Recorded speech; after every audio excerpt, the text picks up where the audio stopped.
Hello, everybody. Hello, and welcome to Honest HR Nitrous. I am Bill, the company's expert, and I just want you to know that I never have technical problems, okay? That's something you can set your watch to, and you can quote me on that. Welcome to Honest HR Nitrous. This is episode number 78. Can you believe we've done 78 of these things? The title of this episode is Job Search Doesn't Make Sense Anymore. Let's make it work. Live Q&A. So this is what we're going to do. This is the live stream that I do a couple of times every week where I answer questions. I don't have anything to monologue about. I don't have an agenda or a topic. Basically, I'm here to answer your questions. So if you're seeing my beautiful face, you should see a chat box somewhere in the vicinity of my face. And if you've been a subscriber of mine for any amount of time, you should be able to get in the chat box and send me some questions. As always, a special shout out goes out to my YouTube channel members. Membership has its privileges. My Patreons, my super thanks donors, and of course you, my participants. Thank you for being here. What can I say? You're awesome. You're here. You're trying to do self-improvement. You keep this up, you're going to be knocking it out of the park pretty damn soon. So that's what we're going to talk about. And obviously we're talking about job search. So if you have questions about resumes, interviews, how to answer job interview questions, networking, that's the big one because that's how most people get hired is some form of networking, layoffs, ghosting, all the stuff that everybody loves, ghosting, fake jobs, all the rest of it. That's what we're here to talk about. It's all good. Job search does make sense, but nobody tells you how it works, and that's why a lot of people have issues. So let's dive into it. I see there are 9 people here already, and we got some questions. So special thanks to John Bossany, who wins the prize for being the first person in the chat today. He wins a virtual handshake from me, so that would be something. Anyway, John says, I'm having 3 interviews next week.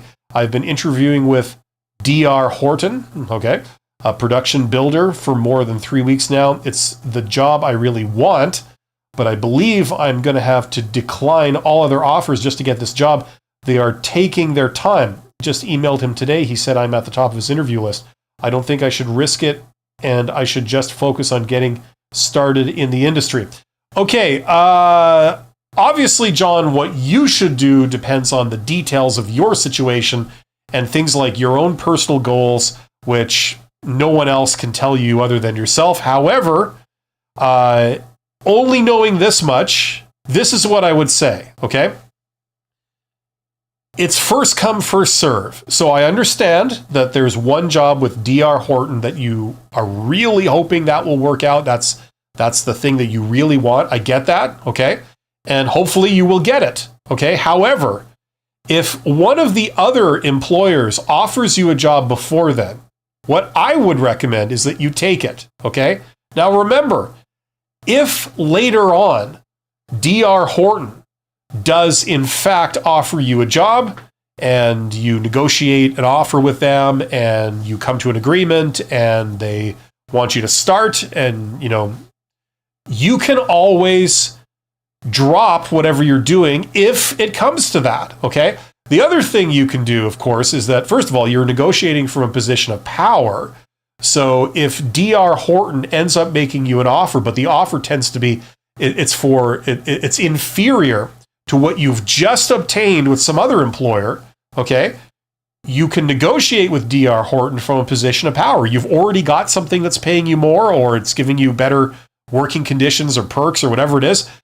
So you have more options available. You don't lose anything really by taking a job, And if you're worried that oh no, if I'm taking a job with another employer, I won't be available to, to see out the rest of the process with DR Horton. I would say that's crap. That's the reality is that you can do whatever you want. And if you are prioritizing DR Horton, you can find ways of making it work. So that's not even an issue. That's not a restriction. Okay. So if it were me, all things being equal, I would take the first offer you get. I wouldn't end these, these like, I don't know what you call it. You're going down the hiring process with these other employers.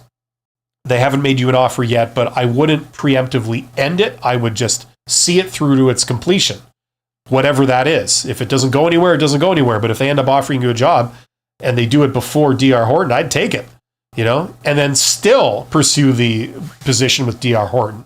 Hey, if people want to retain you, you're looking out for your own self-interest. That's how it works. Just the same way as they're looking out for their own self-interest, You are just as important as these companies, and you're going to do what's right for you. And first come, first serve.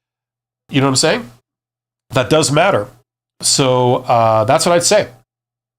Sarah Bell says, is it a good idea to look for a general job for now and just continue to apply for that dream job, or is it best to get as specific as you can? Well, listen, there is no one answer to that. It depends on the person. If you are like highly sought after, you're in incredible demand, everybody is tripping over themselves to offer you a job, and you can pick and choose, and you have a lot of options, then obviously you can afford to discriminate a little and turn down offers and only take the ones that really appeal to you. If you are more typical, I would say, of a lot of job seekers where that's not the situation you're in, you're lucky to get a job offer, let alone simultaneous ones. I would say it's better to take the first thing that comes along. Now, you can always keep looking, okay? Just because you take a job doesn't mean that, that's it. You're doomed to stay in this job for the rest of your life, or, until they determine to fire you. You know what I mean? You can still keep looking quite easily. Just that you're looking while you're employed, while you have money coming in, you have a somewhat, a secure situation, it's sustainable, and you can afford to go for another job. The other element here is that, sometimes, not all the time, but sometimes you take a job, you don't think very much of it, doesn't look that great, but once you actually start in that job, you realize that, wow, this is better than I thought. And sometimes it can be because once you get your foot in the door at that employer, that organization, there are much better jobs that you can move into within a very short period of time. Now that you're on the inside, they've had a chance to sort of feel you out. They know that you're a good employee. They know that you're reliable and so on. And now that you're on the inside, it positions you to get those jobs. So there's a lot of reasons why you would take the thing that's in front of you, okay? And listen, even if you're really not that into the job and you're kind of really on the fence going is this more trouble than it's worth? All things being equal, I would say take it, because if nothing else, it's a learning opportunity. It pushes you out of your comfort zone. It's something that, maybe you're never intending to do, but it might be an opportunity to do something and gain something from that experience, if nothing else. So whichever way you slice it, it all points to take the job and then continue your job search while you're employed, okay? You could do it in the evenings, you could do it on the weekends, whatever. If you need to go to interviews, you could take time off work, personal time, you could arrange your schedule, whatever. But if you don't even really want to do the job anyway, what have you got to lose? You know what I mean? So that's what I'd say. All things being equal, it's the exact thing that you should do is going to depend more on your details. But generally speaking, that's what I'd say. Sarah says, so for example, a standard admin job until I can get that goal of a job with Disney Publishing.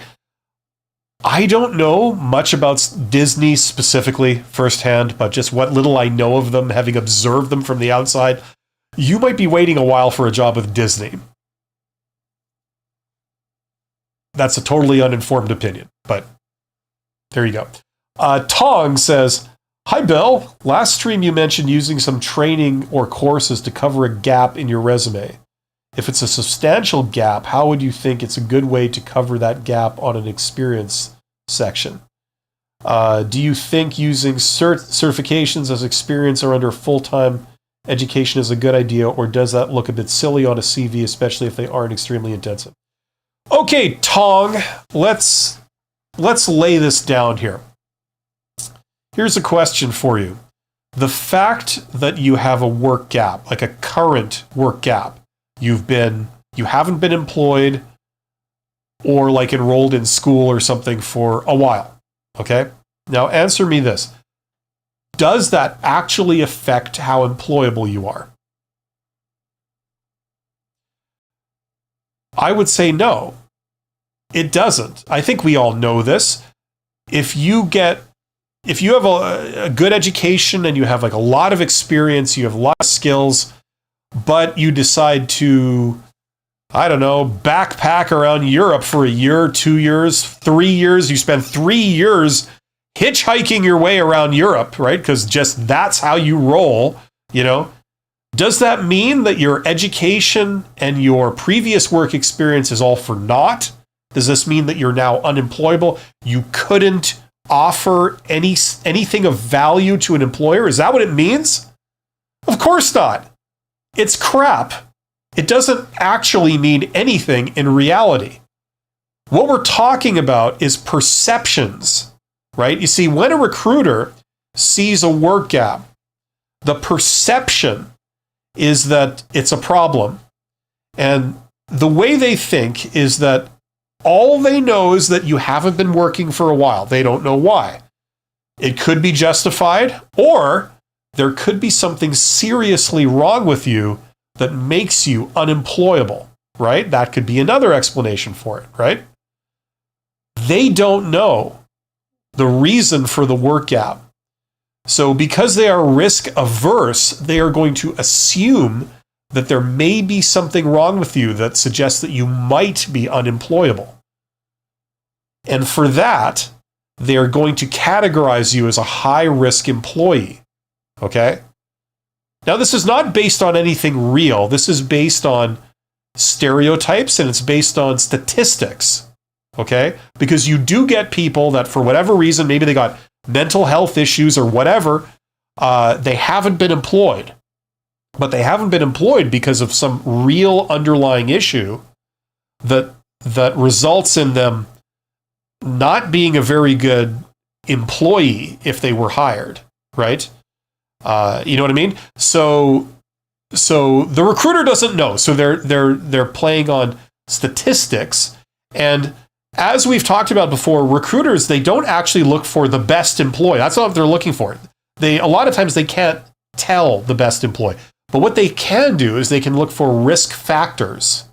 So they can categorize employees by risk factor, and they're looking for the least risky employee. That means the employee that has the highest likelihood of working out if they were to hire them, right? That's how they're thinking. They're thinking in terms of risk factors, right? We all know that, you know, if you took a couple years off, that doesn't mean anything. You're still a talented, useful person who can contribute to a company or an organization, right? Like this is just the recruiter's perceptions based on what might be going on here. Now, in your case, it's not going on. Their fear is unfounded, right? Okay. So this is all about perceptions. Now, the first thing I want to say is that, first of all, if you do what most job seekers do and they get hired through networking, this issue never even comes up. So you need to know that. That's going to be in the background, okay? But if you're still trying to persist by getting a job through a posted position where you have to talk to a recruiter instead of a hiring manager, right? The recruiter they're thinking in terms of risk, okay? And, you know, the only thing that I know of that has shown any real benefit in trying to cover up a work gap, if you're going through a recruiter, is to do the whole like education thing and say, I did go back to school, right? Now, you know, there's other things in there too. I mean, I don't know if you can do volunteering and stuff like that. You say, I took some time off, I went back to school, and then I did some volunteering, and then I went back to school again and took some other thing. Like, you know, depending on how long of a gap we're talking about, you might be able to embellish it, dress it up, right? as I said, you don't want to lie outright. You want to go and take some free courses or whatever, just so you can say, in all honesty, yes, I have taken education. You're maybe exaggerating about when you took it or whatever, or just, but you know what I'm saying? It's like, that's kind of how I would recommend. But it's all about perceptions. Now, some people, depending on who you're dealing with, if you talk to a hiring manager, maybe this isn't even an issue, right? Or, equally, if you talk to other people, other recruiters or hiring managers, this eliminates you outright. Like, there's no way you could dress this up.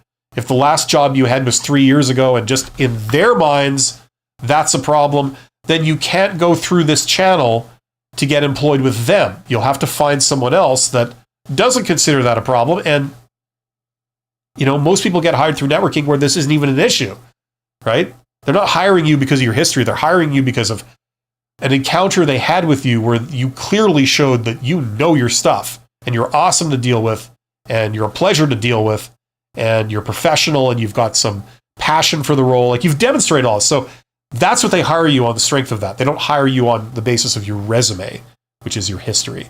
You know what I'm saying? So that's what I'd have to say about this. Hopefully that helps. If you want to learn more about networking, you want to learn how people get hired without going through a recruiter because they're not going for a posted job, okay?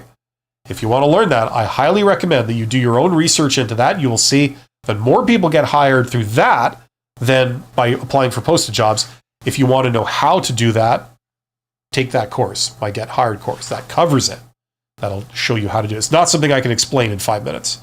Okay, that whole thing about how to get hired that way. Okay, but best of luck to you, Tong. Marcia says, hello, sir. Hope you're having a good day. Thanks for your advice. Well, thank you, Marcia. I'm having a great day so far. It's actually my birthday today, so I'm having a pretty good day. Everybody's super nice to me. In person, that is. Kiwi Magician says, hey, auto suppliers are a thing nowadays. Should people who are looking for a job join the trend? Well, if it's a trend, then it sounds like they already are, not suppliers. Appliers? Auto appliers? I don't know what that is. Is that like, now that the automotive industry in North America is on its knees, people are like buying used cars or something? Is that what that is? I'm not a big fan of people of recommending trends. Sure, whatever. If it works for you, whatever this is, if it works for you, it works for you. Great. Yeah, join the trend. I've never even heard of that before. That doesn't mean much. Thank you, Marcia. That's very, very kind of you. And Kiwi Magician. Yeah, look, wherever there's demand, it makes sense to look. If you have skills and there's demand in an area that uses your skills, that's where you look, That's what it's about. It's about filling a need, right? So fish where the fish are. So if they're looking for people there and they're looking for people like you, then of course you would look there. I don't recommend people looking there who don't have the skills that are demanded in that area, But if you have the skills, absolutely. Oh, and TGIF, it's everyone. TGIF, everyone. If you are doing job search, okay, what I highly recommend is that this weekend you try and force yourself to do something fun that you find fun, even if you don't feel like it. Sometimes, when you're between jobs or, these periods in our lives, they're never easy and you don't feel like doing anything fun. But I got to tell you, it's the best thing you can do for your mental health. If you force yourself to do activities that you like, watch some TV, play video games, read, whatever it is that you do, go out with friends, whatever you do that makes you feel better, force yourself to do it, because what you'll find is that come Monday morning, when you've got to get back on the horse and do job search again, you'll have more mental energy, you'll have more confidence. You got to take care of yourself. Even if you don't feel like it, that's a bit of a trap, a mental trap. don't fall into it, especially if you're young. When you're young, you tend to take things a lot more seriously than they actually need to be taken. Every little thing that happens, you think it's like the end of the world, probably because it's the first time you're experiencing it. I mean, I was young once, and I remember that feeling. Everything feels like the end of the world. You encounter something that you've never encountered before, you think like, oh my God, this is it. Once you've encountered that several times throughout your life, and you've been around the block a few times, you kind of think, yeah, I've been here. It's not a big deal. Nothing's ever a big deal. You just follow the standard advice and it takes care of itself. It's temporary. Job search is like that. So chin up, it's very easy for me to say, but I'm speaking from experience. You do the right things, you put in some work, you'll be okay. And everybody is okay with this stuff. What would be an issue is refusing to learn or refusing to switch up what you're doing, only doing one thing, and just you keep doing that no matter how much failure you encounter. You never get success, but you don't steer the ship. You don't deviate. You always do the same thing. That would be a real red flag. Do multiple things in a job search campaign. If that's what you're doing, you do multiple things in a job search campaign. You apply for posted jobs, okay?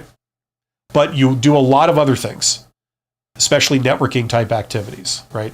And and those range from very basic stuff to very complex advanced stuff, right? There's a lot of things there. You're welcome, Ton. John says, what type of behavioral questions should I prepare for a construction interview? P.S. I'm allowed to bring a sheet of paper with some notes on them to prepare.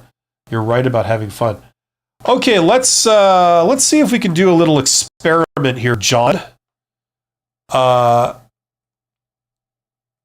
going to share my screen here if I can get this thing working, up and running here. Okay, just to answer your question, let's do what you're suggesting here. Okay, so you're in the construction interview. Well, there's different positions in the construction industry, right? But I don't know, are you a project manager? Are you a tradesperson? I mean, what are we talking? Let's say project manager, okay? So construction industry project manager, behavioral questions I may encounter in an interview. Okay, let's make this bigger here so people can see. Okay, so here's a whole variety of different questions with different categories. Okay, things like this. As you can see, there's a lot of them. You see, what this is showing you is that there's an infinite number of behavioral questions. Right now, if you are going to try and study, they've listed 23. Like I could say here, any others, right? And it just keeps going, right? Okay, so and that's for the project manager, like a generic project manager type position, right? So there you go, bam, we're already at 40. Okay, so here's what I would say to that. Okay, here's the thing. The nature of behavioral questions is that you can't prepare for them because there are just too many, right? Hopefully my very quick and dirty example there has shown you that. There's a lot to prepare for, right? Now you can try and prepare for the different categories, I suppose, but even the categories, there's a lot of categories, So I've done videos on this. The way to prepare for behavioral questions is you actually reverse the process, okay? Instead, this is what I recommend, okay? Think up 10 stories, okay? So maybe your 5 greatest triumphs, okay? Your biggest wins on the job.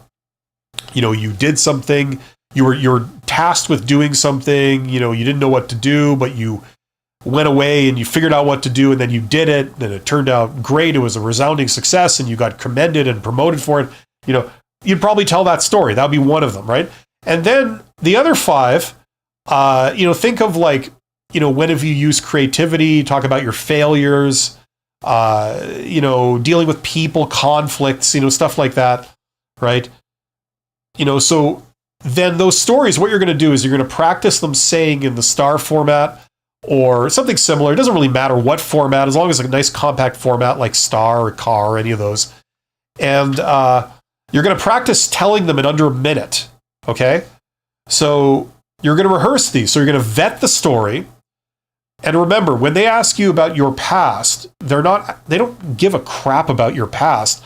They're asking you to try and determine if they hire you and they put you in that exact situation, what are you going to do, right? This is about your future behavior. It's based on the premise that recruiters believe that future behavior is determined by past behavior.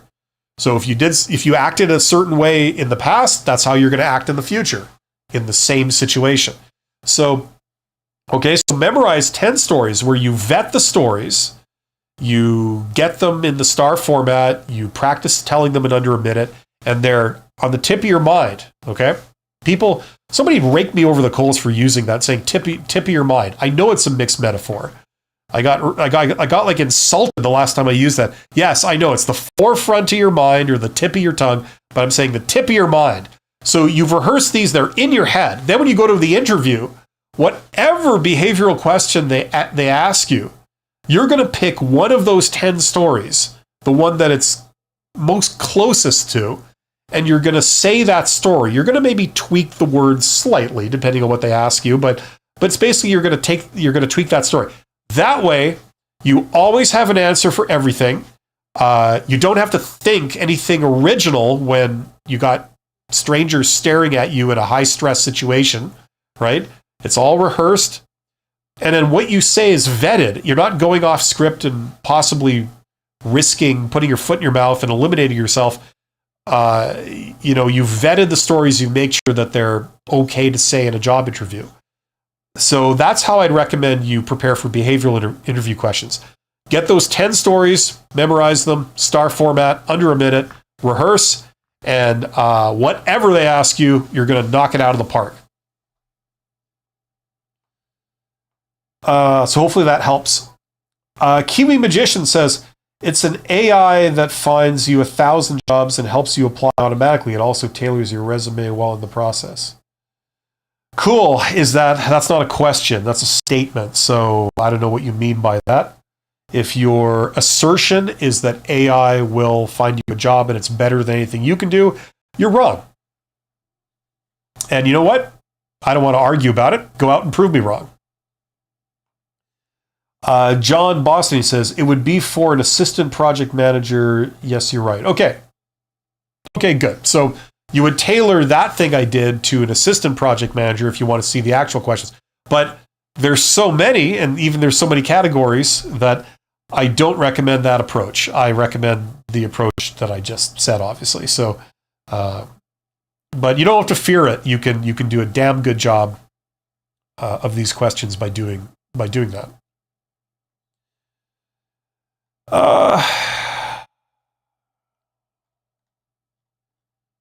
Okay, we've reached the end of the chat. So get in the chat. Let me know if you guys have any questions. There are 27 people here. Thank you for joining me. You are awesome. Remember that. This process, it makes you feel like you're this tall. There's nothing less enjoyable, I don't think, than dealing with condescending, arrogant, insulting recruiters that basically make you feel like you're unhireable, you're unemployable. Nothing could be further from the truth. That's how people feel anyway when they're between jobs. Your self-esteem, your self-confidence is at an all-time low. That's just how you feel, you feel unwanted. And on top of that, a lot of people feel confused about how to get hired, So not only do they feel unwanted, they feel like, what the hell do I do to change this? I don't seem to understand what to do. If I knew what to do, I would do it, but I just doesn't seem to be working. So you've got that added stress on top of it. And that's caused by, in my opinion, people in the educational system that should be teaching this kind of stuff, but they're not. They might teach you a version of it, an idealized version of it, of how it worked in, the 1960s, but certainly not the way people do it. And they don't really teach networking, at least not, certainly not in high schools and stuff, because I don't think they're aware of it. It's amazing the bubble that some of the people are in the educational system, that they don't understand this stuff, So considering networking is the way that most people get hired. If you don't believe me, go look it up yourself. Go check it out. Do your own research. That's what you should be doing. The default method of getting a job for a lot of people, what do you think of first? You think of I'll go look at job postings, right? There's a lot of problems with that. First of all, only 20% of jobs are posted. Most jobs get filled before they get posted, so they never get posted. And the other thing is today that there's a preponderance of fake jobs. A lot of the postings you see, there isn't a real job behind it. It's a waste of time applying to it because they're not hiring anyone for that position, for various reasons. There's various things going on there. So it pushes people even more into the realm of networking. And I mean, this is the bad news is that you got to learn a whole thing here. The good news is that what you do learn will help you for the rest of your life, knowing those principles and developing these basic skills will help you for the rest of your life. Not just to find jobs, but to make other things happen too. So it's a real opportunity. It sucks that you're sort of pushed into it, but it's a real opportunity. And I recommend you take it, learn as much as you can, and embrace it.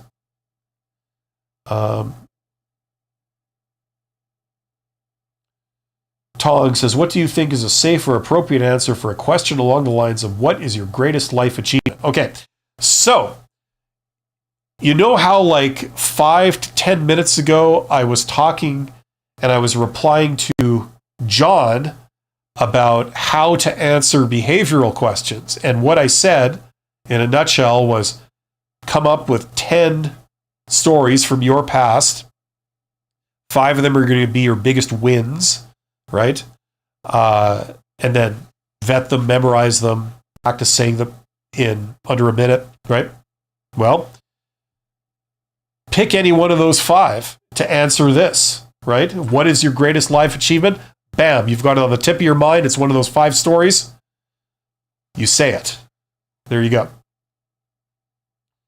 And obviously, I mean, everyone is going to have their own story that they tell. That's the thing about behavioral questions. They're asking you about a story from your past. So there isn't a cookie cutter, answer. Here, just say this 3-paragraph thing, it's no, everyone's going to have their own story, right? But that's how you prepare for it. You're already prepared for this if you prepared for behavioral interview questions. Marcia says, if they ask you, tell me about a time when, and this never happened to you, what do you do? Okay, well, you say, I don't recall a situation where that exact thing happened, but something very similar happened to me, and this is how it went. And then you tell one of your 10 stories, the one that it's closest to. There you go. You see, anytime they ask, tell me about a time, that's a behavioral question, and you answer with one of the 10 stories you've prepared. John Boston says, never knew what networking was in HS and in high school and in college. Yeah, networking is people communicating with other people. That's what that is, right? So, for example, let's say you're walking down the street, right? You're walking down the Straße. You're walking down the street and you see someone, right, who is walking near where you are, right? Maybe you kind of go like this, right? You could say, hey, what's up? Something like that. Maybe it's a neighbor or something. Are you a neighbor? Do you have neighbors? Right? If you're a neighbor, right? You're like a neighborly type person. You see this person, you've seen them before. You say, hey, what's up? How you doing? Right? They say, oh, not bad, not bad. That kind of thing. You say, good. And then you just keep going, right? So you're communicating with people, right? Now, what they don't tell you, or at least what they never told me when I was a kid in high school, is that you can talk to anyone you want in a free society. It's like you can send a message to anyone you want, right? You could talk to the president of the United States. You could talk to the person who runs the local gas station. You could talk to the person who runs the local convenience store, So there's nothing to prevent you from doing that. Now, the problem is that if you don't know the person, right, they have the perfect right to not respond, right? But the thing is, if you know kind of what to say, if you have some basic social skills, you can say things that will usually get a response, or they stand a fair chance of getting a response, right? So that's what networking is. Now, there's many ways of communicating with people. If you're an extroverted type person, you can do a lot of this face-to-face. You can go and meet people face-to-face, You know what I'm saying? If you're an introverted type person, you could do that. You probably have the capability of doing that, but you probably hate it, right? You would rather communicate to others over things like social networking. If you're going to reach out to a person that you don't know, you'd rather do it over social networking, over the internet, than do it in person, right? So there's many ways of doing it, right? The only thing you're learning now is like what to say, who to talk to, how to reach them, and what to say. Whether you're doing those things in real life, right? How do you talk to the CEO? How do you talk to them in person when you don't know them, right? Or online, how do you talk to the CEO when you don't know them, right? How do you talk to, and when I say CEO, I mean, I'm a former CEO, like not every company, but a lot of companies in your hometown, they're quite small. Maybe they have 20 people, maybe they have 50 people, maybe they have 200 people, but they'll usually have like a manager in charge of it who's not the owner, okay? It could be the owner, like the owner is acting as the senior manager, so they're acting like a CEO, they're the owner. So whether it's an owner or whether it's a CEO, somebody managing it on behalf of the owners, right? You could talk to these people. Now, why am I going on about this? I'm going on about this because the people who can give you a job, the people that can help you, if you're at this level, they're up here, right? They're at least one level above you, right? The people that can really help you are 2, 3, 4, 5 levels above you. So if you're a worker, right? One level above you might be a supervisor, and then, you might have a manager, some functional manager, then maybe a general manager, then maybe a mid-level manager, maybe an executive manager, maybe the CEO or something, So people above you can help you. But if you're laboring under this fallacy that, who am I to talk to anyone who's above me? That's kind of a problem. It's also incorrect. Who do you have to be to talk to somebody about it? I was a CEO. I mean, I'm not some kind of celebrity. These people exist. You probably see them out in society when you go to the store and something, It's really not a big deal. So the point is like just knowing how to approach somebody. What's the protocol? What's the etiquette? What to say, what to ask for, what's appropriate, what's not appropriate, These are all part of communication skills. Now, if you know how to get a response out of practically anyone, you just know a few phrases, you know who to talk to, you understand under what circumstances. It's amazing the opportunities that you can unlock. And I got good news for introverts, and that is that if you're an introvert, you hate dealing with people in person, you're even too scared to pick up the phone, you can do this stuff, a lot of the grunt work, you can do it over social networking, if you know what to do. Anyway, okay, that's enough of a monologue. I went off on a tangent there. You really know how to get me going on a rant there, John. I feel very strongly about this. I feel that this is like the elephant in the room when we talk about hiring, because this is how people get hired, But yet, it's amazing how a lot of people they've been sheltered from it. Nobody's ever told them this. Even they see it in movies all the time, popular movies.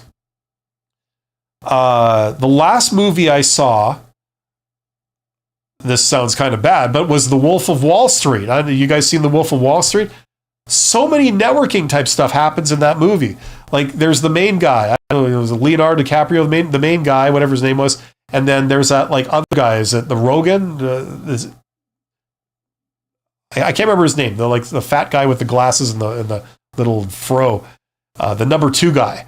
Anyway, like how does he end up working for the other guy? He just runs into him and says, "Hey, I'd like to work for you." I mean, it's kind of a Hollywood version of it, but I mean, that kind of stuff happens all the time, right? But you don't even have to do that. That's more like high level skills, really, to do it all in person. Anyway. Okay. Kiwi Magician says, I've experienced a good hirer and he's not at HR. Now, when you say HR, are you trying to say recruiter? HR means human resources. Like, that's the name of the entire department. They deal with benefits. They deal with, sexual harassment claims. They deal with safety, right? I'm assuming you're talking about a recruiter. They deal with recruitment and selection. So I've experienced a good hirer, and he's not a HR, but an engineer that hates HR BS questions, like which HR were like that. Yeah, well, listen, okay, I got a degree in engineering. I mean, I understand. I'd like to think I understand engineers. I work with enough of them, and they're damn bright people, and they've got very sharp minds. However, generally speaking, they do have a little bit of a blind spot, and that is they don't respect or understand people. Like this is the thing. At least of all, probably the last thing they understand is how to persuade somebody, right? And you're in hell because this is the game you're in. You're trying to persuade someone to pick you for a job, right? If you're dealing with a recruiter, you're trying to persuade them, So the problem with engineers is that because of their blind spot, they don't realize things like, yes, you can hire someone who's got tremendous technical skills. Great. The problem is, why do people end up not working out? And why do people end up leaving? And why do managers end up firing people? It's not because of the technical skills. It's because they can't work with people. Someone doesn't know how to communicate. Someone doesn't know how to collaborate. These are not technical skills. These are very, whatever the opposite of technical skills are, like intuitive human skills, right? Soft skills. These end up being the make or break to determine which is a good employee and which isn't. Because you might have amazing technical skills, and that does get you a certain place. But the problem is, if you're off-putting and you repel everyone that tries to work with you, they can't deal with you. Every time they got to interact with you, they go away thinking, God, that was frustrating. I don't want to deal with that person again. If that's the effect you have on people around you, that's going to sink you. I don't care if you're a technical genius. I don't care if you've got 5 PhDs. You're still not going to succeed in the end because that's going to sink any effort, right? You look at the reasons why people don't work out in jobs and why they get fired, why they get, they don't get promoted. It's because of that, So have a respect for it. Most engineers don't. Most technical people don't. The ones that do, kick ass. Because not only are they strong technically, but they understand people, they can communicate, they can persuade. I worked at a company. I was an executive manager at a company. We had a team of internal salespeople. They were all either engineers or engineering technologists. And they kicked ass because they could sell to customers, but when the customer wanted to know all the technical details of the product, they had technical questions, these people could answer them. You had the best of both worlds. Incredibly useful people to have, So it isn't, a good mix is the thing that wins,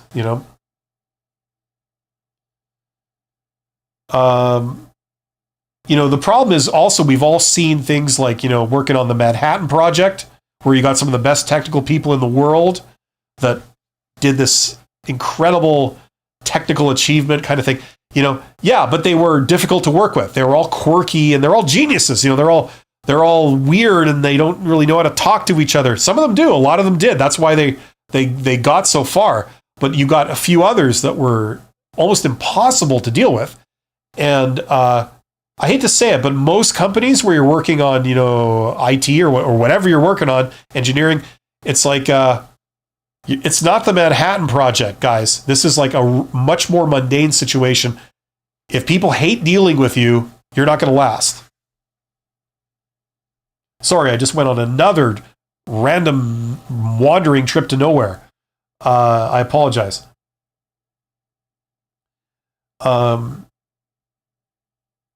So anyway, some of the questions are BS because you've got idiot recruiters out there, but what you may think of as BS are actually trying to probe for something. Maybe they're not doing it very well, but they're trying to probe for a very real thing that does end up mattering, and it ends up being the real reason why people don't work out of jobs and stuff, All you have to do is talk to hiring managers, not the recruiter. Talk to the hiring manager.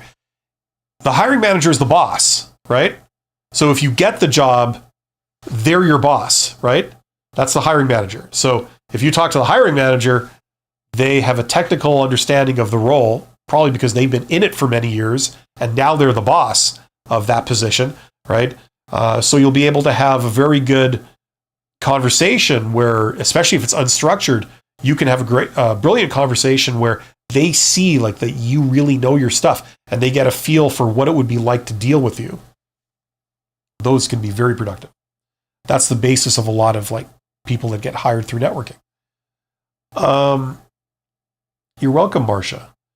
John says, my father networked and I got a job interview with a guy my grandfather used to work with. Checked his site and he is hiring and I fill the requirements. Job posting isn't posted online anywhere. Yeah. Well, that's typical. Now, that's one type of networking where you happen to know people or you've got some kind of personal recommendation, right? That would describe what you're doing here, where because you're connected to, I guess, a family member and another family member, and they know of them, and based on the fact that, you're related to that person, that would mean that they would recommend you, they personally vouch for you, whatever. So you've got a personal connection, right? That's one way of networking. Another way of networking that's quite common is you don't have a personal connection with this person, but you know how to reach out to them. That's the other thing. There's a very straightforward way of doing a job search campaign online called direct outreach, where I've shown that in a video. There's a video linked in the description. It's called How Successful People Get Jobs. It basically walks you through a very basic process of direct outreach. Okay, that's where you connect with all the employers around you and you sort of make your case. And just like sending out job applications, it's a numbers game. How many job applications do you have to send out to get one interview? It's like a ratio, right? It's maybe 1%, somewhere in there, something like that. You send out 100 applications, you get one interview. You send out another 100 applications, you get another interview, whatever, right? Direct outreach is like that. You send out, your pitch basically to the appropriate people, in the chance that they might be hiring now. Most jobs are not posted, so they haven't posted anything, but they might be hiring. It's like you send out 100, you get a certain number back, right? A certain number of leads. So it's the same thing, right? But that's networking where you don't know the person. Instead, you know how to reach out to the appropriate person, you know what to say, and you know what to, like how it works from their perspective, what's going on their end, that would make sense for you to fulfill a need, and then you could get a job out of it, or you could get contract work out of it, or whatever you're going for. But that's a good story, John. That's kind of the beginnings of getting into networking. John says, I would recommend checking local companies and checking the careers tab, seeing if they are hiring. Well, I mean, I think about it, man. I was getting ghosted and getting toyed with in the application process. I got toyed with a company that wanted me to relocate and quit my job in 9 days. Okay, I cold called him. Okay, like once again, okay. First of all, a couple of just reactions to what you're saying. Careers tabs, no, because you see, there's a lot of companies that are hiring, but they don't post the job, right? Most jobs are filled before they post anything. So there's a lot more jobs out there than what it looks like. When you look at the posted job market, when you see all the jobs that are posted, that's 20% of what's actually out there. And I'm not making that up. Go verify that if you don't believe me. I recommend everyone, go verify this. I'm trying to get you to go and learn about this. This will be to your advantage to learn this stuff. Okay? And then learn about things like direct outreach. If you want to learn about that with me, I have that all in that course. I walk you right through the whole thing, how everything works, all the principles. Okay, check out that course. It's quite a popular course. Link in the description. Okay, but turn on to this stuff. Like this is how a lot of people get hired as we go into the future, because of the rise of like fake jobs and things like this, and some of the weirdness that's going on in recruitment and selection right now in the last couple of years. It's even more important to like learn about this stuff. This is how you're going to get hired.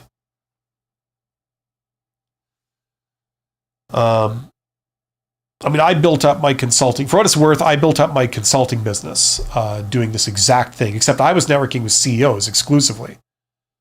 So everything that I recommend you guys do, I did with just purely with CEOs of other companies that I didn't know, that didn't know me. I've taught this in university, and I've gotten my students to get jobs and things like that. Not that was the purpose of what they were supposed to be doing, but a lot of them ended up getting jobs just by doing this.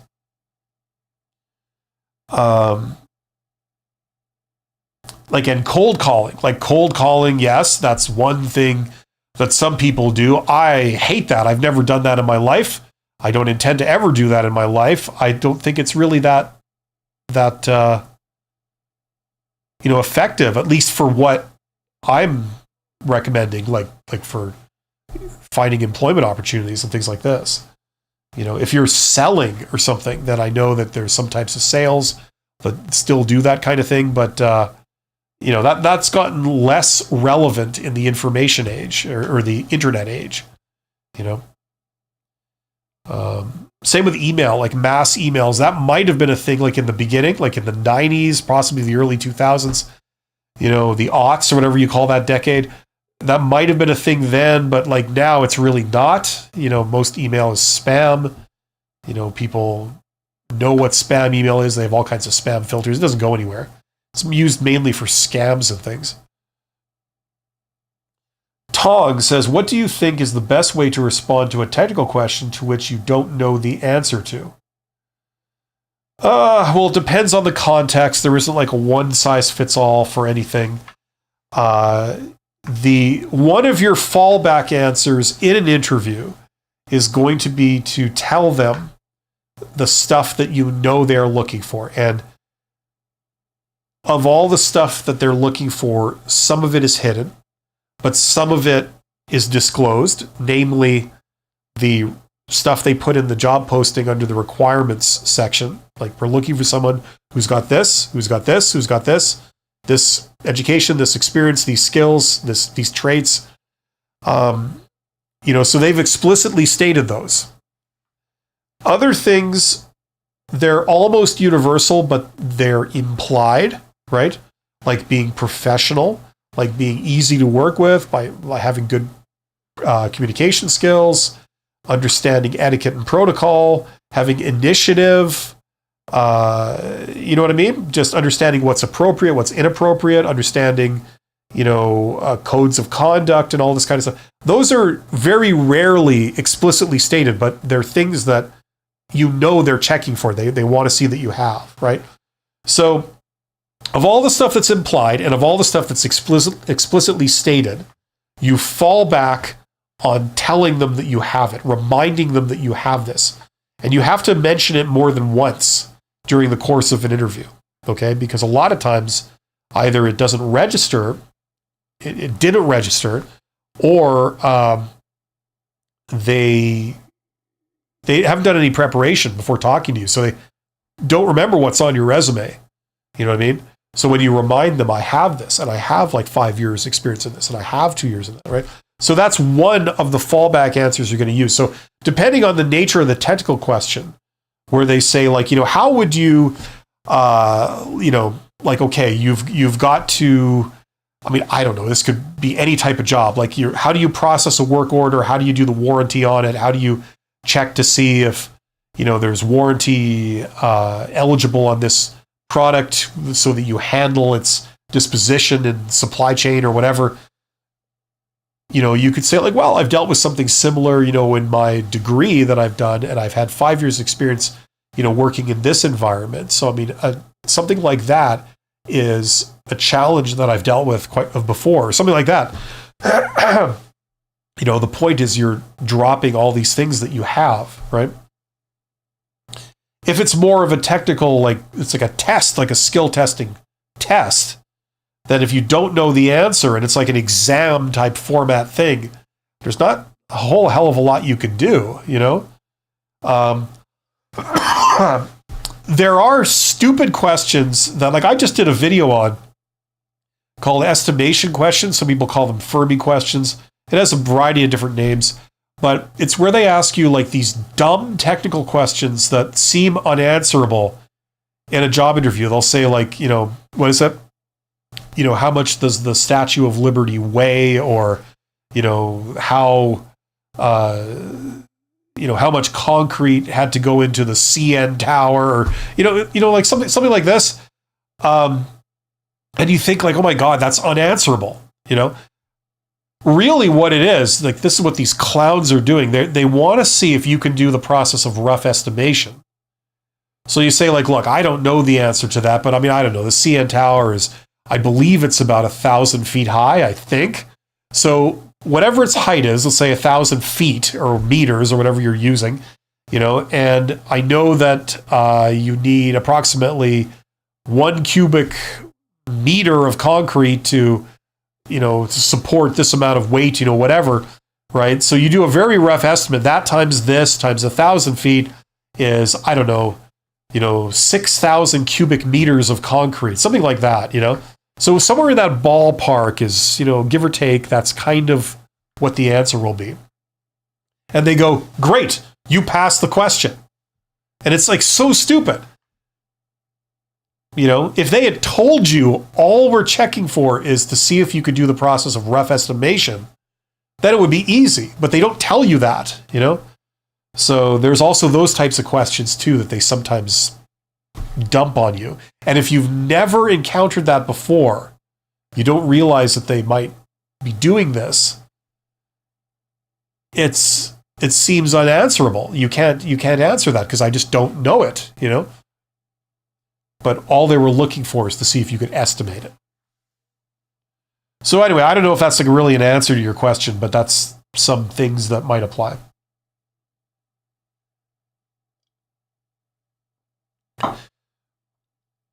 Tog says, what do you think is the best way to respond to a technical question? Okay, so we did that. We've reached the end of the chat. Get in the chat, guys. There's 27 people here. Thank you for joining me.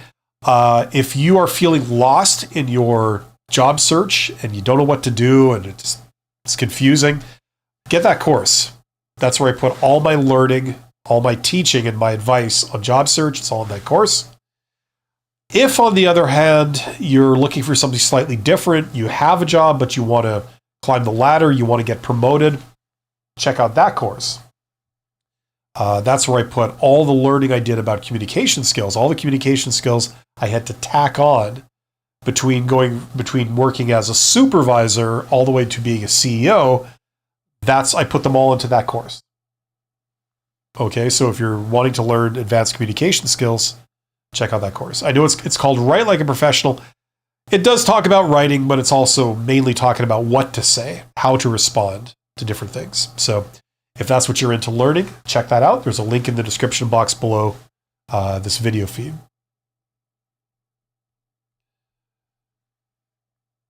Yeah, get in the chat. While we're waiting for questions, the other one I have that you can see on your screen is this one. That's learning business. So if you want to learn business with me, you want to essentially learn what you would learn in a 2-year MBA program, Master's of Business Administration, at a university, which is the gold standard for learning business. Check out that course. Best bang for the buck you'll find anywhere. $100, not 100,000, 100. The catch is that it's all self-study. So you get textbooks and things, and then you have to read the textbooks, but you can do it on your own schedule and to the depth that you care about. Some people just want a cursory overview of all the different areas of business. So you can do it. You can skim everything. And there you go. Other people, you want to go really in depth, you could do that too. Right? No evaluations, no exams. You can do that stuff if you want. You can do all the business cases and all the practice problems and all that kind of stuff and really do it properly if you choose to. But not everyone chooses to do that. They just want to learn. And this is, you just want the knowledge. It's intrinsic value. It'll help you in your career. It'll help you get promoted. It'll help you be an entrepreneur. It'll help you do a variety of different things. So check that out.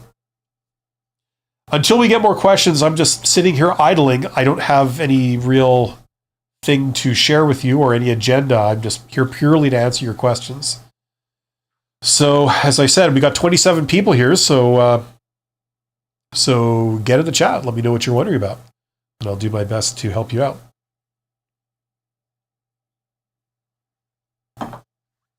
The topic of this live stream today was job search doesn't make sense anymore. Let's make it work. Yeah, between things like ghosting, things like fake jobs, a lot of the ways that they taught job search, traditionally, they're applying less and less, for a start, people get hired predominantly in the hidden job market, like the jobs that you would get through networking. So the good thing about networking is anybody can do it, so learn that stuff. It'll help you. Let's see. Tong says, do you have any book recommendations, Bill? I don't generally recommend a lot of like coffee table business books. I think a lot of them are just self-serving crap, to be honest with you. The one maybe, I recommend the classics. If you're going to read like a sort of coffee table book on business, I recommend the classic. Things like How to Win Friends and Influence People. That's a tremendous book. That was written, I think, in the 1930s. But it's never been out of print because it's awesome, because everybody likes it. And it's just as true today as it was in 1930. Tremendous book, lots of examples, lots of stuff in there. It's like the absolute basics of dealing with people, like it's the sort of foundation stone of dealing with people. Like if you've ever tried to do something in your life that involves people, say you want to form a club or something, like a group, or trying to get people together to form a book club or a peer group or, something like that. And you can't really persuade many people to join and to persist with it. This tackles that problem. This will give you the skills to like be able to get a lot of people to want to do your thing. You'll be very good at persuading people. They will want to do it. It's also the basics of networking. So I recommend that book. That would be the number one, I think, for me. But there's not really too much else. The only other thing as a general rule is, books that are not like advice, but they're somebody's life story.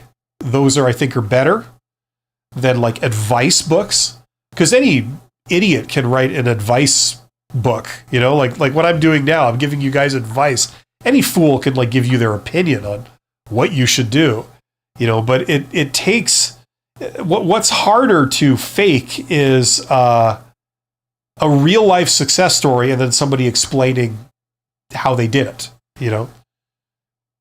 So I think that those are good. They're still of limited use. That's the problem, because it's like one data point, You could read the Steve Jobs story or something, and think like, okay, all I have to do is kind of do what Steve Jobs did, and then I'll get the same result. It's like, no, because Steve Jobs is an outlying data point. Most people that try and do what he did, they don't have that result. The average thing, what you can usually expect is quite a bit different to what Steve Jobs experienced. He had some talents, but he was also in the right place at the right time several times in a row. It's like winning the lottery like several times in a row. Same with Bill Gates. There's no question that these people had some real talent, some real abilities, but they were also in the right place at the right time, and they had a hell of a lot of luck on their side. So that happens some of the time, but usually it doesn't turn out like that. So they're good for inspiration. They're good for maybe some technical principles, but if you read it thinking it's like a template for like what you should do, unfortunately, those things can be misleading, right? So, I recommend, if you're talking books, I obviously am going to recommend my courses. My courses, especially this one, that's all about textbooks, right? You're learning the actual material. You're using the same textbooks they used in Harvard Business School in their MBA program. Like some of the books are common to Harvard, other ones are common to many other leading universities around the world in their courses. Like the marketing textbook is a marketing textbook that's used in many universities in their marketing course at the MBA level. Like if I'm going to recommend a book and you want to learn marketing or something, or how to persuade people, it's like, these are the books I'd recommend. That's where the knowledge is. It's not just one person's account of their one story. It's the general principle that's been filtered and sifted and studied by experts for hundreds of years, So that's what I recommend. That's the best knowledge. If there's something you would like to learn, okay, go online, find out if that is taught in, say, university, like in universities. Maybe your local university. Do they offer a course in that? If they do, find the course and then find out what textbook they use. Sometimes that's published. Then, knowing the textbook, go look at it on Amazon, see if you can find it on Amazon, see if you can find an older version of it for like $5, or some cheap price on Amazon. Order the book and then read it, skim it, whatever. That's a good way of learning things. Because you're not just getting some random book. It could be legitimate or it could be crap. You don't know. So at least this one it's been peer reviewed. It's been used in universities by people that understand that stuff. They're experts in that subject matter, and they use this book. They recommend it to their students. That's usually a good like vetting process. And you could try that. Anyway, I'm just talking about stuff. Give me some questions, guys. There's still 27 people here. Do you have any questions about job search? If I don't get any questions, really, I'm going to have to wind this down. I'm just here rambling off the top of my head about books, business books and things. So I'll give everyone a minute. But it's Friday, and you guys are awesome. If you're watching this, you're awesome. How do I know that? Because you're here doing self-improvement. If you do self-improvement, you are going to kick ass. If not now, then pretty soon, you're going to learn a whole bunch of stuff. Learn as much as you can, but then go out and do something. Apply it. Try things. That's the other part to learning. Not just listening to advice. It's about going and applying it. Because once you start having experience of like trial and error type stuff, it's a whole other type of learning. Nobody can tell you something can't be done if you've done it. You know what I'm saying? And I've been in that situation quite a bit. Alexis says, what are some essential questions to ask at the end of the interview? Alexis, I was thinking, if you're English, you would say Alexis. If you're French, you'd say Alexis. But with a name like Stallworth, then you're probably of the two, you're probably English. Some questions. Okay, so when they say at the end of the interview, they say, "Do you have any questions for us?" You guys might know this already. What do you say? You say yes. You don't say no, right? If you say no, that's bad. It's a red flag. They will not like that. They might eliminate you because you failed the test. You have to ask questions. I'd recommend at least 3. Okay, 3 questions. The last question, the last thing you ask before the end of the interview is always going to be, so where do we go from here? Just so you know what the next steps are. Should you be checking a website? Will you be hearing from them? Will they call you or not? Like that kind of stuff. What's the time frame? It's always a good thing to ask at the end of every meeting, let alone a job interview. Okay, so that's always the last question. Now, for the first 2 or more questions, you got a whole kaleidoscope of different things you could ask. You could ask, how has this position become available? Is it a new position? Did somebody retire? Like what's the history of this? You could ask about the industry, the company, or the role.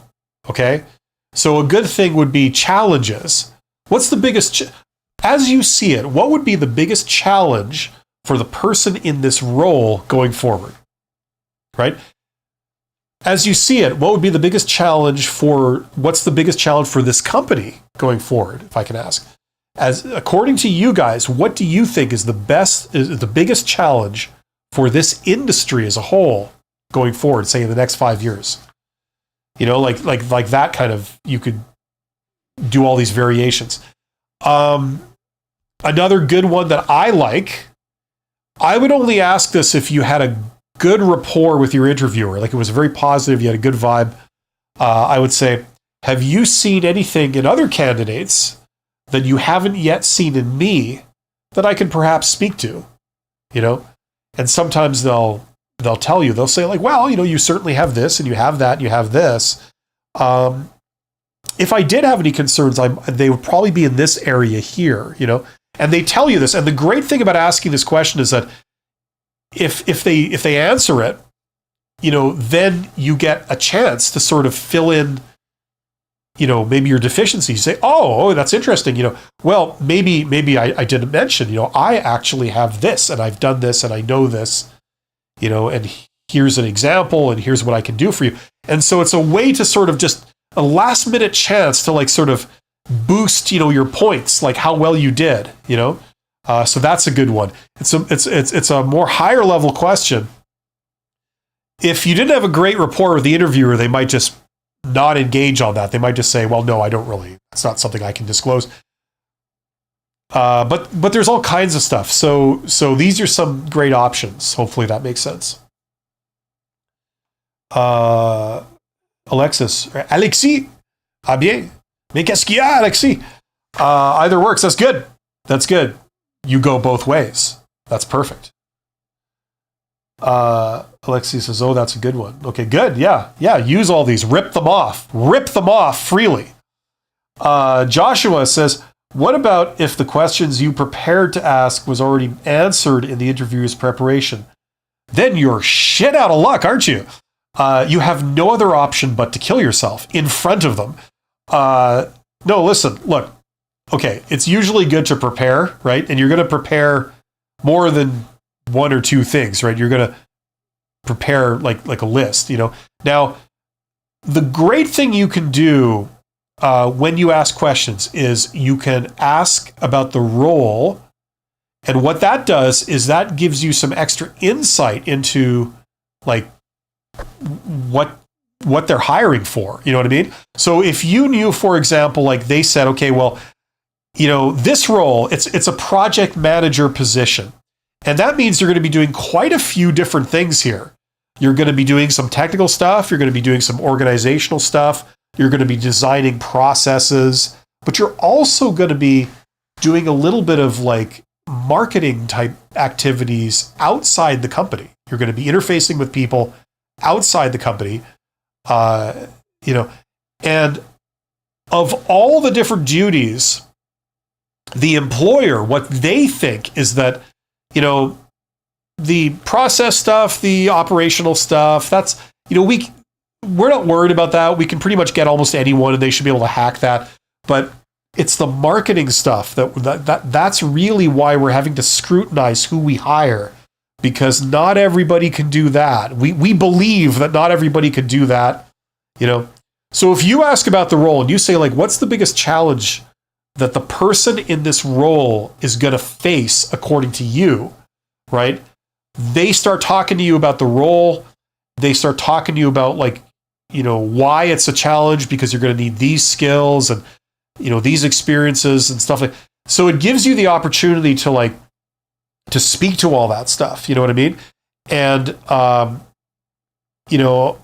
like, they might have told you stuff about the role, and they might have told you, let's just take this to its weird, exotic kind of situation where they might have already told you about the role. They might have already told you about what they think is the biggest challenge. You could say, okay, so I got a question. Regarding this role, you mentioned that you regard the marketing stuff as probably the biggest challenge for the incumbent, for the person that's going to be in this role. Okay. Why do you say that? Or what's the second most biggest challenge? Is there another major challenge that, according to you, is going to be a real test of the person in this role? Something like that. You could ask that kind of stuff. Other questions to ask, by the way, are, if I were in this position, okay, if you ended up choosing me to be in this role, what would be your expectations for me in the first 30 days, the first 60 days, or the first 90 days? What would that look like? What would be your expectations? Things like this. So I mean, you can always think of questions to ask, right? You could ask, in greater detail about what they've already told you. So if they told you something and that was what you're going to ask, you could ask them some variant of it where you go into greater detail, you peel back even more layers or explain even further, right? So does that make sense? That would be a way of handling anything that happens in that area. Okay. Once again, we're at the end of the chat, so I'll give everyone a minute if anyone's got more questions. Otherwise, I will be back on Monday. I do live streams on Monday, and actually, I think this coming Monday, how I'm doing the answer questions thing? Well, on Monday, I'm doing this with Abby from the YouTube channel Life Work Balance. She's an actual recruiter. So if you ask questions there, a lot of the time you can get my perspective and her perspective, on the same question. So there's some special insight there. If you're into that kind of thing, that's what we're doing Monday afternoon in North America. So you could show up for that. In the meantime, check out this course. If you are lost in your job search, you don't know what to do, or it's very confusing and you're not getting anywhere quickly, whether you're applying for posted jobs or hidden jobs that you would get through networking, check out that course, very popular course. That helps you with both. That's where all my advice is on both of those. So if you're applying for posted jobs and going through recruiters and doing job interviews, that's covered. If you're doing networking, you're going for hidden jobs that are not posted, right? Of which there are considerably more than posted jobs. How to do direct outreach, how to do slightly more advanced stuff like, doing informational interviews and turning that into job leads and job opportunities. Check out that course because I cover all of that, all the principles of that. A lot of people have been hired by those techniques. So, and it's catered to introverts, actually.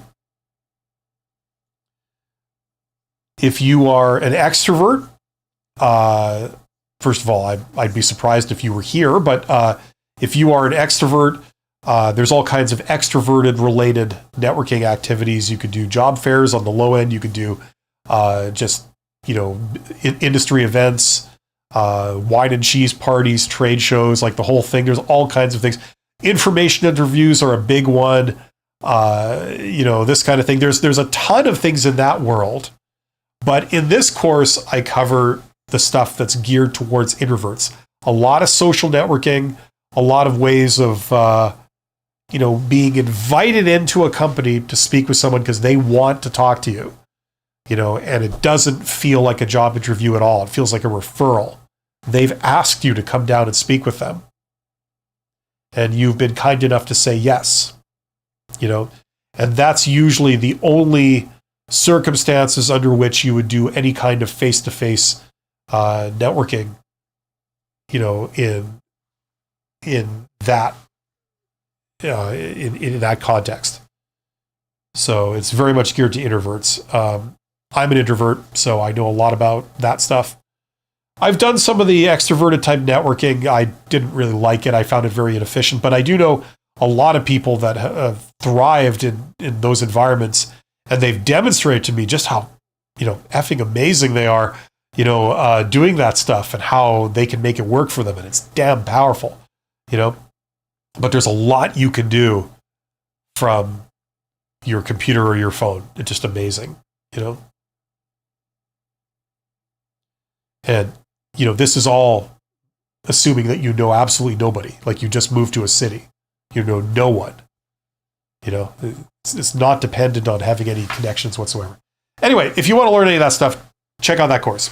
If you want to develop your communication skills, climb the ladder, be seen as a contender for management type jobs or executive type jobs even, check that out. And if you want to learn business, check that out. I do a live stream on Mondays called Side Hustle Ideas, where I talk about entrepreneurship. I think entrepreneurship's a fantastic thing. It can add revenue streams. It can provide security. You learn how to generate money yourself without needing an intermediary like an employer. So if you get laid off or you can't find an employer, it's fine because you can generate money yourself. You know what to do, right? That's what I talk about on Mondays on a live stream called Side Hustle Ideas. So this is kind of relevant to that stuff too. Okay, I think we're at the end of the questions. So thank you so much for being here. You guys are awesome. I will see you next week. Have yourself a great weekend. Do something fun. Force yourself to do something fun, even if you don't feel like it. You got to take care of your mental health, and you will be all the more recharged and confident for getting back on the horse Monday morning and persisting with this. You will be much more effective. You will last a hell of a lot longer, and you won't be in as much mental turmoil if that's where you are right now. It's always a stressful time when you're between jobs. Times like this are never easy, but you know what? It's temporary. Doesn't feel temporary, but it's temporary, okay? You're awesome, you're employable, you're valuable, and never forget that. I will see you next week. Take care of yourselves.